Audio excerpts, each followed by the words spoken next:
Para mí ha sido un honor la invitación que me hizo una entidad por la que siento mucho respeto, porque lleva 2 décadas trabajando por la educación terciaria en esta región. Me parece un aporte sumamente significativo al federalismo interior que tiene que tener una provincia. Normalmente cuando nos planteamos el federalismo pensamos en el país y en Buenos Aires respecto a las provincias, pero hay un federalismo provincial, o sea, si el interior de las provincias, que también es un faltante crítico, ¿no? Las ciudades capitales en cada provincia tienden a concentrar todo, también en materia de formación terciaria, y esto produce una suerte de devastación demográfica en su interior, ¿no? Los jóvenes tienen que emigrar para poder acceder a una educación superior. Por eso yo valoro tan particularmente a entidades como la que me ha realizado esta invitación. Y también me parece sumamente importante el tema que me pidió abordar esta tarde acá en Belleville. La educación como instrumento en la construcción de una democracia. Me parece un punto clave, un punto vital, porque creo que la educación es una de las claves esenciales en la construcción de una democracia, porque el cimiento más sólido de una democracia es la cultura democrática. ¿No? Y el gran desafío de un sistema educativo es saber construir cultura democrática. Ese es el gran desafío y desde mi punto de vista es el gran debate que debe darse la educación en la Argentina y en otras partes del mundo. O sea, cómo construir cultura democrática. A eso he venido a referirme acá en Belleville. Precisamente cuando hablamos de construir cultura democrática, estamos hablando por supuesto de educación, y lo que uno se pregunta es si acá en la Argentina hay una igualdad de oportunidades, que yo le escuchaba recién que usted hablaba, para todos en lo referente a educación. Si las universidades tienen que ser gratuitas, deben de ser gratuitas, de hecho las del Estado, o habría que aportar algo para que se pueda mantener en el tiempo. Yo personalmente creo en la gratuidad del sistema educativo. Yo personalmente creo que además que es una virtud casi original de la Argentina, ¿no? Es un rasgo que nos viene de Sarmiento, ¿no? Y Sarmiento era un hombre que pertenecía a un pensamiento profundamente liberal, liberal en el mejor sentido de la palabra. Creo que la educación en la Argentina, desde que nació en la segunda mitad del siglo XIX, ha sido un instrumento fuertemente igualado, un instrumento para la construcción de equidad social y también de desarrollo. Creo que Argentina empezó muy bien el siglo XX, inauguró muy bien el siglo XX y se perfilaba con un futuro que después no se materializó en los términos que debió ser, y en gran medida lo bueno de la Argentina en el siglo XX, lo mejor de sus logros sociales y económicos, desde mi punto de vista tienen que ver con la educación, y con la educación pública, gratuita, que era la señal de identidad de la educación en la Argentina. Ahora, la educación pública y gratuita implica otras responsabilidades por parte de la sociedad y de la política que yo no sé si están siendo asumidas, ¿no? Me da la impresión de que la Argentina lleva décadas viendo decaer lentamente en una decrepitud escuálida a los niveles de excelencia que había alcanzado su educación. A mediados del siglo XX habíamos, el comienzo de la segunda mitad del siglo XX, realmente la Argentina me parece que tenía universidades de excelencia y escuelas públicas de excelencia. creo que en la segunda mitad del siglo XX se inicia una lenta y persistente decadencia que la Argentina debería o debió analizar, debatir para intentar revertir. No existió ni ese debate, ni existió el intento de revertir esa tenue decadencia, que mi impresión es que se sigue dando, pero no creo que la culpa esté en la gratuidad, ¿no? Sino en las otras responsabilidades que hay que asumir para que el sistema funcione, como de hecho durante mucho tiempo y con mucho éxito en la Argentina funcionó. Realmente se marca la diferencia. Yo veo la educación que recibí yo y la educación que recibe mi hijo, siendo que, bueno, debería ser la misma, ¿no? Es como que no se aprende o no se brindan los conocimientos necesarios, ¿no? O sea, lo básico sí, por supuesto, pero quizás no se va más allá. Y como bien usted decía, es como que esto va decayendo, ¿no? La educación, uno ve que realmente va decayendo y que los chicos, los alumnos y aquellos que quizás ingresan en la facultad también van aprendiendo un poquito menos que antes. Sí, yo creo que las explicaciones de esa tenue decadencia, tenue pero persistente decadencia, no solo están en la economía, en los momentos de crisis o en lo intrínseco del sistema educativo. La realidad va cambiando, van apareciendo nuevos desafíos, aparecen acechanzas que antes no existían. Desde mi punto de vista, y espero referirme esta tarde al respecto, la televisión, por ejemplo, en las primeras décadas de su existencia, fue un aporte positivo para el sistema educativo. Y en las últimas décadas, creo que el sistema educativo tiene en la televisión argentina uno de sus principales problemas. O sea, cuando una cosa era aquella televisión que implicaba una ventana al mundo que despertaba en los niños curiosidades que antes no existían. Y otra cosa es la televisión como instrumento de mediocrización de la gente, que es lo que lleva décadas siendo la televisión, en Argentina y en el mundo. Eso te iba a decir, porque está globalizado esto. Eso no es un problema de la Argentina, es un desafío que está en todas partes del mundo.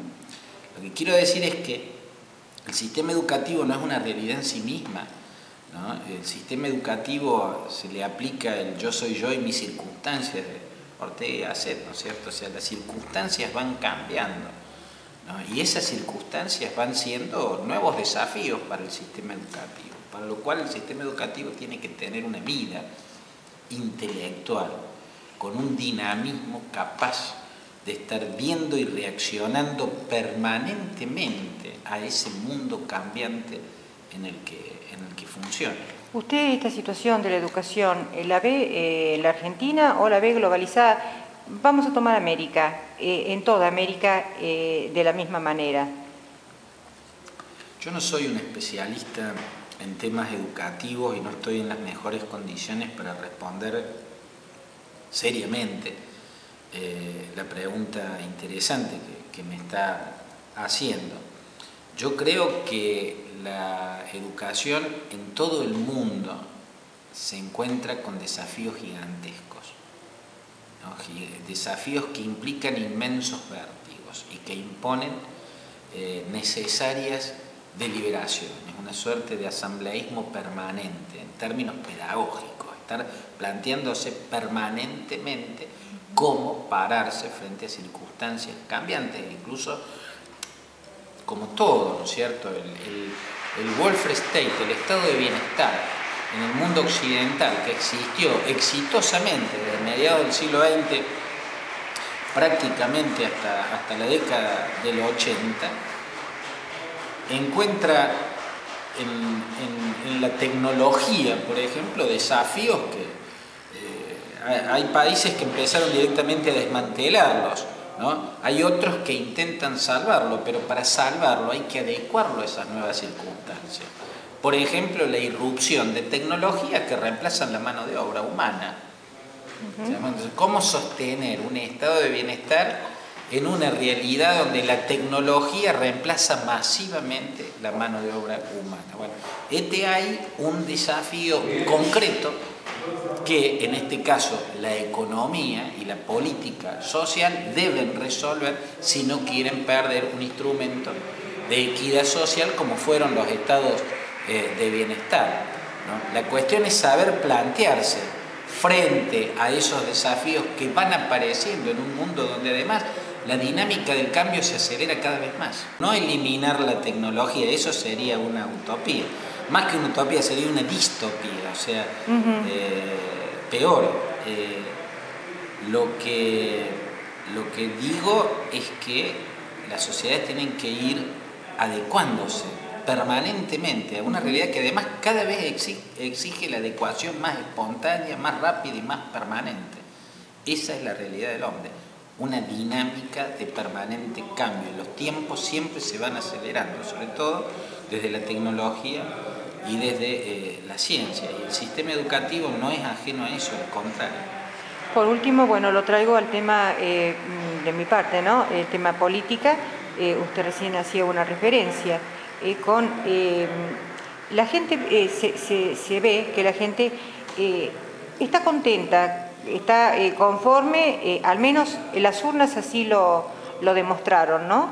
Está conforme con el sistema de gobierno que está teniendo la Argentina, con las autoridades que tiene, al no votar por un cambio. O sea, ha votado por continuar como estábamos, ¿no? O sea, continuar con la misma ideología. Al menos tanto a nivel nacional como provincial. Sí, en todos los órdenes se da. Bueno, eso es, digamos, cuando las economías tienen una realidad tan favorable como lo está teniendo en toda América Latina, por una situación donde el mundo tiene mucho que ver. La irrupción de China es un factor que favorece a todos los países que producen alimentos. De China y de la India, ¿no es cierto? O sea, son clases medias multitudinarias, miles de millones de personas.